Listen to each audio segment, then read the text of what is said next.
sun'iy intellekt yo'nalishi bo'yicha kelajakda katta o'zgarish bo'ladi. AI o'zingizga kerakli sohani tanlab olasiz. Men bilganlarim machine learning bor, AI engineering bor, keyin deep learning bor.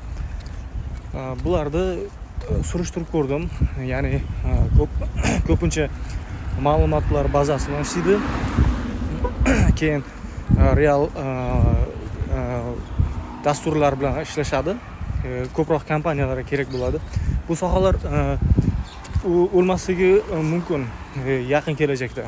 Chunki rivojlanadi. Baribir vaqt o'tyapti, o'shanga o'rganish kerak, o'rganib qo'yish kerak. Biron bir yo'nalish topib olish kerak har bitta hozir yoshlar. Lekin ishlab kelayotganda birinchi navbatda muhit to'g'irlash kerak. Agar muhitingiz yaxshi bo'lsa, o'rgansangiz bo'ladi. Keyin tilni o'rganishni boshlash kerak, ingliz tilini.